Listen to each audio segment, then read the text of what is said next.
go.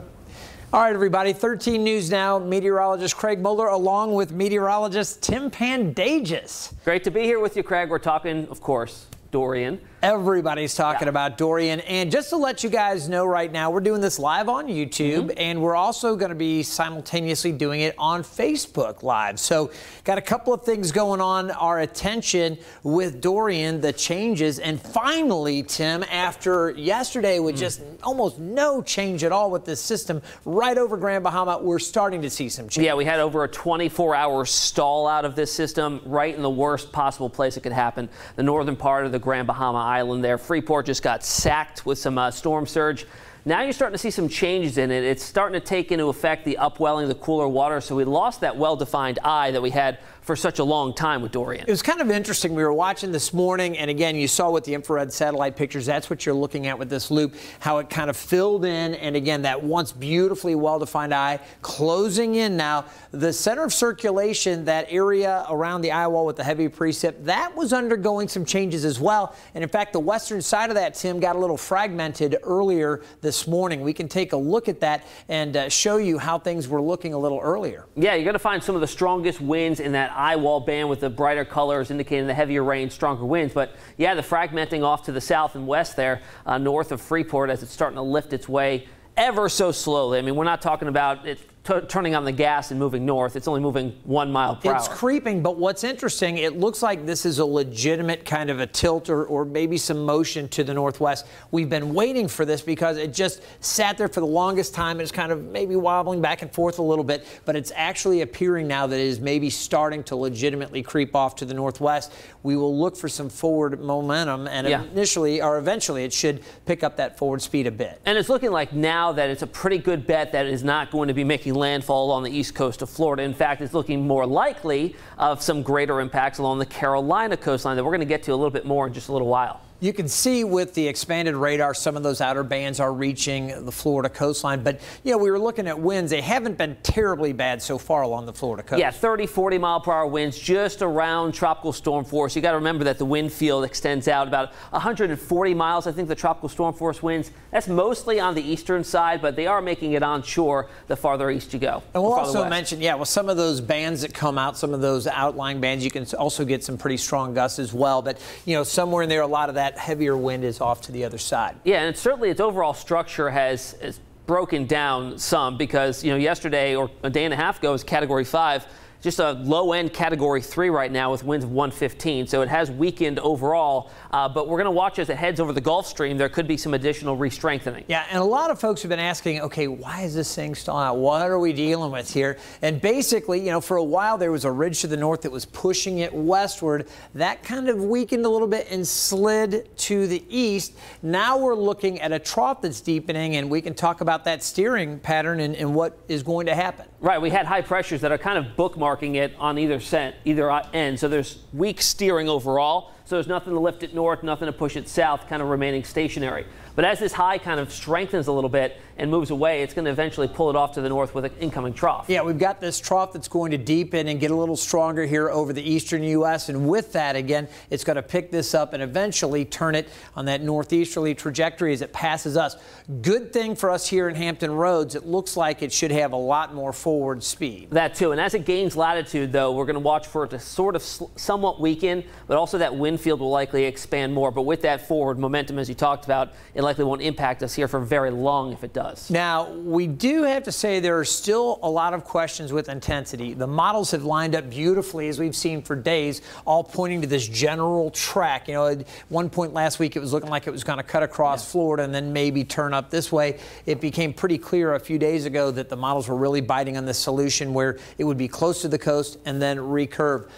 The problem, though, is that there's still a lot of question about the expanse and the intensity of this thing. You were mentioning, I mean, you know, one of the models, and we're not putting too much in it right now, even hinting that as it gets over that warmer Gulf water, it could really intensify a bit more. It's not out of the realm of possibility. I mean, it's been over some cooler waters now from the upwelling. Once it gets back over a very warm fuel source, what's to really stop it from strengthening back up to at least some higher winds? Yeah, we'll have to watch that again. You know, we'll give you the official forecast here. The one thing that kind of plays against that, we're looking at probably a little more shear coming into this, which may limit the growth. But the bottom line is you need to stay tuned. And we're not just saying that to, oh, you know, keep watching the station. It's not about that. It's about keeping folks aware of the potential outcomes with this thing and making sure everybody knows what the threats are. So here we go. This was a 10 o'clock update, and we'll be getting the 11 o'clock in as we get ready for the noon show. We're doing this now because we wanted to take some time and really spend it with you and get you updated. So here's the way things are looking right now. That northwest motion, just 1 mile per hour, but obviously eventually it's going to pick up. Yeah, you can see the amount of area it covers here as we go farther out in time. It gets spaced farther apart, meaning it's moving faster. Right now at 10 o'clock at 1 mile per hour off towards the north and west, eventually kicking up to around 10 to 15. And you can see by Thursday, this is shortly after midnight Thursday morning, it would be somewhere off that Georgia, South Carolina coastline and out offshore. That's the official forecast from the Hurricane Center. And then it continues to move on and really starts to accelerate a little bit as it heads towards the Carolina Outer Banks here. And this is where we're really going to see the conditions start to change here. Yeah, and usually as it gains latitude here, we're going to watch for that northwest side to get a little bit fatter, which is why the expanse of the winds will come in a little bit more into our area. Usually you're going to get the strongest winds on the east or the northeast side of the storm relative to the motion of it, but this particular time with the interaction of that trough, it'll be spread out a little bit more and farther west. So coming by again as a Category 2 and most likely passing down around Buxton, Hatteras Island. You know, that area, Cape Hatteras, very close to that point sometime around sunrise on Friday morning. Yeah, and thankfully it'll be pretty quick moving out of here probably by lunchtime or early afternoon as it zips out into the open Atlantic. But we're talking the rains, we're talking tidal floodings, coastal surge, beach erosion, all the things you'd see in a high-end nor'easter probably amplified a little bit more. And looking at this again, the duration of the winds, that's going to be a big player. We take a look at the direction and then the duration of the winds. When you've got the winds coming in, initially kind of drawing water into the lower part of the Chesapeake Bay and then shifting around a little bit. As they shift to the west and the northwest, some of the water there pushes out. But then we worry about sound side flooding issues. And that's the thing with the Outer Banks. They kind of get whiplash there. You get it coming in off the Atlantic, then you get it coming in off the Sound, depending on where that storm's located. And that's looking like a similar scenario here. So we're going to have to watch this carefully, and a lot of questions about the intensity. So then it moves off pretty quickly. We're actually in for a beautiful weekend. It looks like mostly sunny conditions Saturday and Sunday. Hopefully we won't have to spend too much time cleaning up debris and other mess from this, but you know, we are looking at some very strong winds potentially, and we're going to talk about that in just a moment. All right, so there's a look at the spaghetti plot. Numerous different hurricane models and forecasts all kind of bringing it up. You see that similarity, the thinking is that it's going to come through. Most of the models just offshore, a couple of them kind of over the Pamlico. They are, and you know, if that was to happen, we of course would see the storm weaken with the land interaction. If it stays out over the open waters, stronger storm for longer, but of course the wind field will be farther to the south and east. So you kind of have a trade either way of where it makes landfall. Pick your poison. Yeah, right. Exactly. So we'll see what happens. So anyway, that's the thinking. Again, we've got a high amount of confidence in the general forecast track that it's going to move along. The intensity is going to be the key. All right, I'll tell you what, Tim, why don't you go ahead and talk about the watches and warnings that are up real quick on the map. I'm going to refresh our Facebook feed, and eventually as we break this down and we're going to get into specifics for our area, maybe we'll take a few questions. Right, yeah, so we got watches and warnings, hurricane watches and warnings all the way up and down the Florida East Coast as to be expected. The storm's a little bit closer to the coastline here. You'll get the strongest winds right along the immediate coast. The wind field doesn't extend all the way out into central Florida, but you could have some higher gusts up to around tropical storm force, which is why the orange and the yellows are tropical storm watches or warnings. They've actually all been extended all the way up to Charleston, South Carolina, including coastal Georgia, Savannah, Georgia, and eventually, I'm guessing probably by later today, we'll see them all the way up into the Wilmington, North Carolina area, and possibly even farther north than that as we go farther out in time. We got any questions? Oh, we've got a bunch of comments coming in, and appreciate everybody. About 550, 600 folks with us right now live. So folks are asking, you know, basically one of the questions that we've been getting a lot on, Tim, and you can speak to this because you were right here with it. Will this be a repeat of Matthew? As everybody sees this trajectory and thinks, oh my gosh, some things are different. A lot of things are different. So before Matthew came on through, about 2 weeks earlier, we picked up 15 inches of rain. The ground was completely saturated, okay? So we already set the stage for this. And when Matthew came up the coast, it interacted with an incoming cold front that spread out the wind field and the overall impacts. That's highly unique. Will it repeat itself? It's always a possibility. Yeah, you never want to rule it out completely, but not very likely. Yeah, not very likely, especially since this will be moving so quickly off to the north and east. It might miss that kind of catch up with that front. Now, there is a front that's coming through. That's part of the reason that this thing is kicking it off, but, you know, kicking it off to the northeast. But we need to keep this thing moving. We'll get to some more questions, but let's talk a little bit about the wind field. And you mentioned the hurricane force winds fairly tight. The tropical storm force winds, a broader area. Right, and a larger wind field on the eastern side of this, too. We usually call this the dirty side of the storm. Thankfully, on this side, you're not going to see as strong a winds as far away from the storm, but you can see the tropical storm swath does go along the coast of Florida. And that's really the area that is most concerned right there at the Florida beaches. The farther inland, you know, at one point it looked like Tampa and Orlando were going to deal with this. It really looks like those areas are going to be spared. Yeah. Same thing with Miami. They are looking at this and feeling a lot better with the forecast here. You can see how it makes that turn, and then those tropical storm force winds extend up towards our area. Yeah, and you saw it get expanding. Even though the hurricane force winds shrink, the overall wind field does expand as you gain that latitude. And this is a good map to kind of show, too, that a hurricane is not just a point. It's a massive area. So anywhere within this big old bubble here, which is like 400 miles wide, you're going to have some sort of impact. You know, it's interesting. A lot of times people think, oh, well, the track's this way or that way, so I'm good. But these impacts really do expand out. And as we take a look at the rainfall projections, we'll get into that in just a moment. Sometimes you get those heavier areas that set up the training and those heavier bands well out away from the center. So at the center, you know, you've got the winds kind of switching around, and you have some other impacts, but you can have worse flooding issues or other issues farther away. So really important you stay up on the developments. And the other thing is, this is so far out, the Hurricane Center could easily take and expand that hurricane wind forecast. It could change up. So really important that you stay tuned. Yeah, and something also to kind of hint on here that sometimes gets lost in the shuffle of all the other threats within tropical systems. There's always a severe weather threat with spin-up tornadoes. A hurricane is a large circulation, so in the outer bands, sometimes we see little quick spin-ups. We saw that with Florence, and it likely could be a possibility here, too. And something to really keep in mind with those isolated tornadoes, a lot of times they're very low level. They don't pick up as clearly on the radar. We've got this amazing radar technology, but this is a situation where we go Thursday night into Friday. You really want to make sure you're staying tuned into us, following us on social media, and our mobile app, a great way to stay up. We may not have a tremendous amount of warning if there is an isolated little spin-up twister. They're typically not very long lasting. They're not very strong, but they can still do damage. Yeah, absolutely. And when you couple that in with already the strong winds going on, it just something else to worry about. Yeah, so, and this is, again, overnight Thursday night into Friday morning very early. So after that, it moves out. Now, as far as the probability of tropical storm force winds, you can see very good chances that they're going to deal at least with tropical storm force winds along the Florida beaches. For our area, you can see the projections here, and Evan Stewart actually put this map together with the percentages highlighted here, but it really hasn't changed much. You can see we're looking at 40 to 50% chances for those tropical storm force winds, Hampton Roads, Eastern Shore. It falls off the farther north and east you go, or north and west you go. Right, and a sure bet you're going to see those tropical storm force winds pretty much through the outer banks. I mean, when you're over the open waters, the winds are stronger, less friction, so absolutely a likelihood there. Yeah, and again, we're talking about the chances for sustained winds. There's going to be even greater chances, obviously, for those gusts. That's what we're going to be concerned with as well. Now, you take a look here. This is the chance of hurricane force winds, and you can see it is much lower for our area. Yeah, but higher chances, of course, as you get closer to that storm track. Depending on where it is, the best chances for our area will be along the Outer Banks, coastal locations all the way through North Carolina and South Carolina. All right, and again, these are forecast projections and some of the modeling data all taken into this. It's still a few days out, and things can change. Really, really want to stress that.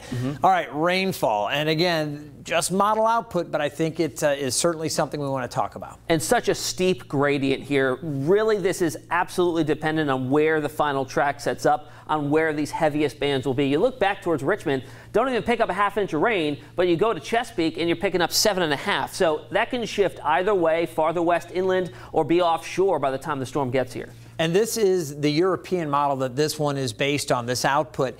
We're going to show you the GFS model, a different model, and what you're going to find is that there are different areas that see some of that heavier rain. So as this one plays out, you know, the European keeps it kind of classic heavier rain down near the coast. In this case, the GFS model says, well, we think there might be a heavier swath that sets up even a little farther north and west from the actual center. In that case, you could see some very heavy rain up on the peninsula.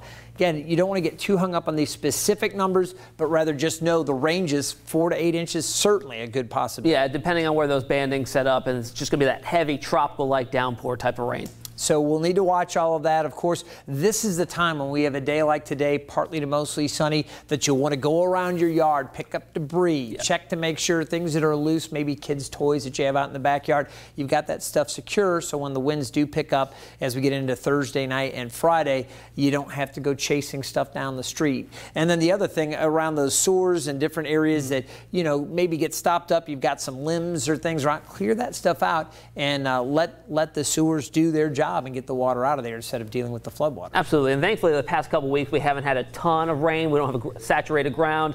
Root systems aren't compromised. So even with these winds, power outages probably, we probably will see a good amount in some spots depending on how strong the winds get, but it's not going to be like widespread trees down, that sort of deal.